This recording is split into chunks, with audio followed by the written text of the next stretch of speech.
Welcome back, you guys. This is Mark with Ncengravers, and today we're going to be working on the IWI Masada. Now, over the last year or two, we've had a lot of requests for this slide. It's kind of been like, hey, are you guys going to do anything? Are you going to skip it? Do you not like it? What's the deal? And a lot of it's just come down to what has come in the past was for coloring, and those customers really weren't after cut work, so we always kind of skipped this model slide. Of course, it's also unique, right? There's not a wide range of slides that comes out of this company like we would see with, pretty much anybody, CZ, SIG, Glock, even Taurus. Those are all companies that happen to have a wide variety of slides, and we really just don't see that with the IWI. So, it's kind of like putting a lot of time and effort into one model, and it really is only catered to the individuals that really sort of have that model, right? So that's one of the reasons why we've kind of skipped it in the past. With that being said, we had a local customer that said, hey, I've got one. I'm in no rush. I'm going out of town, and can I drop it off and you guys can do your thing and I'll come back and pick it up. This is usually the best case scenario for the customer and for us because it gives us the opportunity to do something we haven't done before. It allows us to show you something that we haven't done and also encourages new buyers to have something done on their pistol because there aren't a lot of aftermarket people working on them. And then, of course, there's no rush on it. So it ends up turning out being kind of a win-win for everybody across the board. All right, guys, so let's talk a little bit about the slide, what I'm seeing on the slide. Then let's go into the cut work. First of all, if you didn't know, the IWI is from Israel. That's kind of crazy, just kind of with things going on right now. So who knows, maybe someday we won't see a lot more of these, or maybe that'll expand and we'll see tons more of them. I don't know. I guess it could go in either direction. I just thought that was kind of interesting with everything going on in the world today. That we've got one of these in hand that we're working on with everything going down over there. So let's talk about the slide a little bit. Optic ready. Guy has an ADE on here. That's kind of going to stay where it is. We'll pull that off. We'll put it back on. You can see that this is kind of shifted some. Maybe I'll put my hand down. See how this is like way over here? So this is sometimes what you get with optics that are on a plate that aren't fully secured down. And I haven't taken this apart yet, but looking at it, I think the plate that's on here may be a polymer type of a plate. I don't really ever encourage using those because they never really work like you're hoping for. You're kind of compressing the optic through a polymer plate into a steel slide. Things can crack, they can just not hold. One of the other things to take note of is there's a gap between the front of the optic and that plate. Now, of course, this plate is probably not designed for this exact optic. It's probably something similar to that, and that's not a knock to the plate or a knock to ADE. That's just how the alignment works. They're probably, at some point in time, should have tried to get the exact plate for the optic, and it probably would have just set and mounted a little bit better than what it is right now. So that's kind of a concern a little bit there, and I'll take a look at that when we take it apart and put it back together. One of the other things that I think stands out a little bit over some of the other features of other model slides out there is the front sight. And what I mean by that is it sets back kind of far. So the way you see it, I'm under the assumption that these are factory sights. I could be wrong on there, and please correct me if I'm wrong, and these, maybe these just didn't come with it, but I believe they did. With that being said, this sight is kind of far back, and what you end up kind of getting is a lot of dead space in front of it here, and we don't really, cut that off. So we're really only getting from like here to where the barrel locks up of usable space, and of course we can't cut all the way to where the barrel locks up. We've got to leave some material left over between here and here so we don't crack. So it kind of feels like a big slide, but on the same hand, we look at it, we start going, well, you've shortened me at the front, so I've kind of lost some space. It's a lot like the macro, right? Because there's ports on the front and then there's a sight, and it's like, well, it's big, but it's not. So that's one of the features that kind of is restricting us, I guess, overall.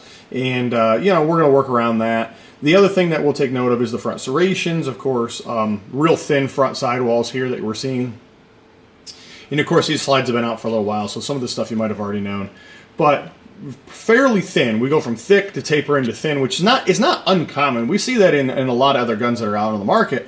But this front section is fairly thin for what it is. If you look at how thin it is, and then of course you've got a rail there, and we have serrations. There's just not a lot of meat left over. the logo's in kind of a weird area where it's over top of where the channel would lock in at. So, you know, down into the frame. So this turns out being probably a hard thing to remove if you were looking to, you know, get a clean type of a weapon that doesn't have a lot of writing on it. These are all kind of features that are kind of just holding us back from doing major work on this gun. With that being said, we are still going to do some stuff. We're going to do the ray cuts on here. So we're going to go from left to right. It is a circular cut. So it'll go like this. We'll be able to see all the way down into where the barrel is. It's not going to come low enough onto the side of the slide to hit any sort of text or anything. I do anticipate we'll probably hit one or between the two front serrations up in here somewhere. So I think we're going to probably see that a little bit happen. That's just a feature of the slide and a feature of the design and how they overlap. So I don't think that's necessarily a bad thing, but I do think we're going to hit on the top edge there. And then we're going to do a Cobra nose on this to also show a little bit more of the barrel. So overall, I think that's going to be kind of cool. Not a ton of changes, but there are some that do exist. We're going to be doing some coloring on this. This is going to be Pewter, which is one of the colors that we created. It's a very durable color. It's a lighter gray color. That was just something that we created over time because we had a request come in that we were trying to color match something, and lo and behold, we created something. We will not be coloring the plate, and of course we won't be coloring the iron sights, the optic, the extractor, the rear cap. Those are things that we don't color. Usually it's just the slide, but we tend to stay away from plates because by the time we sandblast, clean, and then color, and then in some cases cook, depending on the coating that we're using, they can have a tendency to twist and warp. Sometimes plates, whether it's a cover plate or a mounting plate, they are not always solid all the way through. Sometimes they're skeletonized. We would usually see that more on a cover plate and not a mounting plate, but if it's a polymer plate of any sorts, then what we do is we skip that coloring and just leave it black. If it's metal, we will usually color match it to the slide. Let's talk about this clip. So this is an aftermarket clip that was put on here from the customer. It looks as though it's just kind of taped on here. Obviously, we've got a lot of people that run a lot of different setups, and that'll come off. We'll bag that. We'll give that back. So that's not anything that we're going to keep or anything that we're going to put back on. They're more than welcome to put it back on, but we'll pull that off there. If you're curious about the underside of these slides, they've got a lot of weight reduction holes in here. So this is obviously where the screws would come into play, and you can see the material is still left over from the underneath side where they would thread in there. We've got safety plungers back in here. We've got firing pins, roll pin for the extractor, things like that. So all that stuff's going to come out. It's all going to get bagged. Should be a pretty interesting build overall. I'm really interested in seeing how it's going to come out. One of the other things that I take note of as a company here is wear. Right, so I take a look at how has this product worn before it got to us, and where's it probably going to wear again when we give it back. So that's going to be up in here. You guys can see the wear here on the edge and on this nose, and you can also see it back here. These are areas that we'll sandblast. We'll take a look at them a little bit closer to see if there's any pitting there, which we will attempt to remove at no charge to you. So those are things that we just when we're going to do coloring, we might as well try to do it right. So we're going to take that off. And then, of course, whenever we do a coat job, we'll coat the entire slide with the same thickness. But usually in these areas, I'll do a little bit extra heavy hand there, as I call it. And it's not something that you guys would be able to see because, the paint dries the same shade, so you can't really measure thickness by the eye. But these are areas that we would add a little bit extra to, and the idea is that it should hold up a little bit better to the wear and tear of what's going on with this particular setup, whether this is going into a holster or whether this is just, some sort of clip onto a belt or something like that, but this should help with that wear and tear over the longevity of the slide. So those are things that we kind of take care of. You can also see a little bit here as well on this end. So these are things that we take care of when you send your stuff into us. I can't speak for other companies, but I can speak for us that we are going to take a look and see what we can do about that. With that being said, guys, we're going to jump over to the CNC machine and let's take a look and see how this comes out.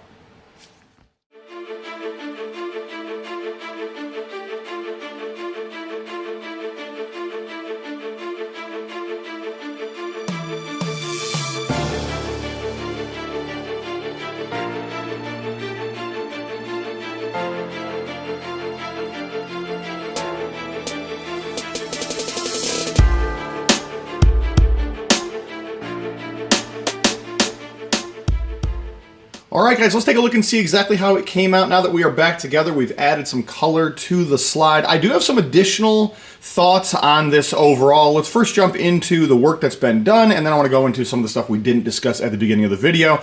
These ray cuts are super fancy. So we're getting that weight reduction. Of course, we're going to be able to see some barrel. We've got more aggressiveness for those of you that are hand over the top front end cycling. So we do have a lot of people that want to use the front end for cycling. This is going to be one of those assists on that. Really, really nice. I think it's a good layout the way it is. Not too close to the front sight, not too close to the barrel, open enough in order to see the barrel. Hopefully we'll get some pictures of it put back together.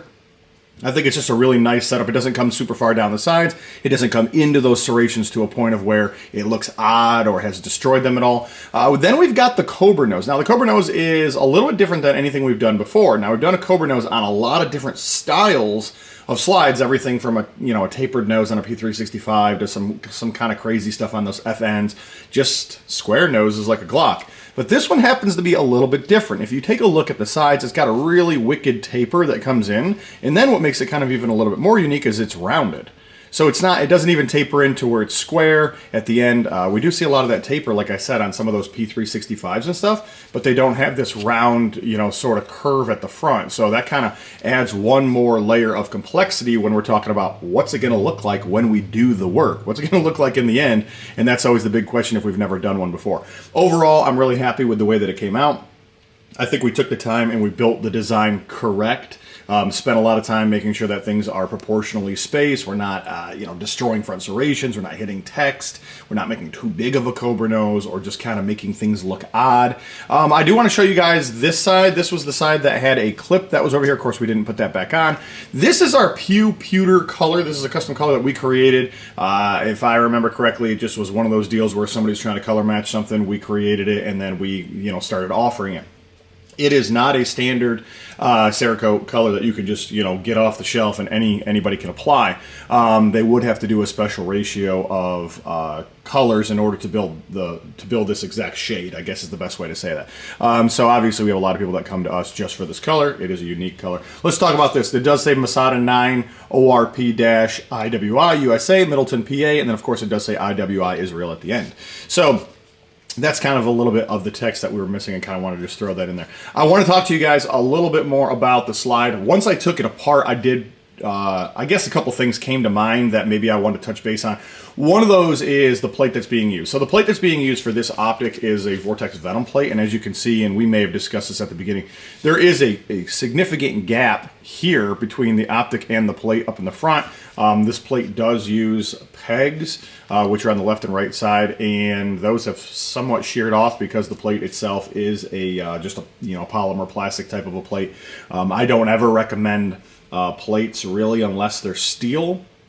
I know there's a lot of companies out there that do plates, that some of them are 3D printed and some of them are aluminum. I just don't recommend them. My gun's steel and I want my plate to be steel. So that kind of comes out being one of those. And of course, in this case, it just doesn't really fit. So it's straight in the back and it's curved in the front. Of course, as you guys know, the Vortex Venom is curved in the front and curved in the back. So that's a whole no-no sort of there. I would hope to see that there's maybe another plate. This, I believe, is the ADERD 9-003 or 009. I forget exactly. It's something along that line where basically the long and the short of it is it uses an RMR socket, but it uses Vortex Venom screws, and that kind of can add to the complexity of how does it fit the slide and what plate are you using to get it on the slide. One of the other things I want to take note of on this was that the screws were bent that originally came with the optic, so we replaced those. One of the things that we talked about at the beginning of the video is kind of just touching up on some of these areas that were, pretty roughed out. So that is something that we will kind of do for you and look, we kind of have your back and look out for you in that sense.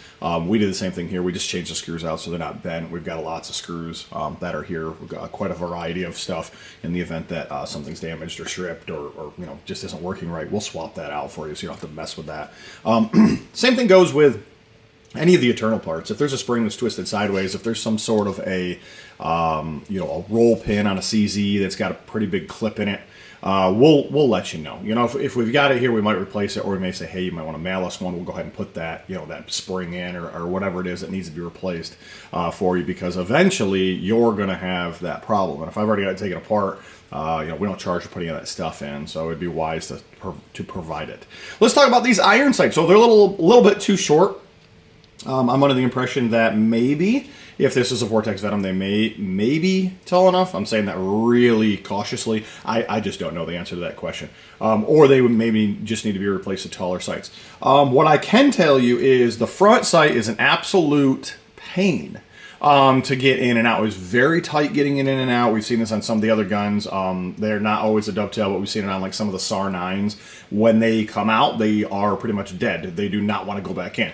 I don't think that that's necessarily the case with this one, but I can tell you there is a reason that we have a warning on our webpage that we will not replace damaged sights. And that mostly is because if I took it out and damaged it, it's not going to be any different than if you took it out and damaged it. I've probably done more of them than you.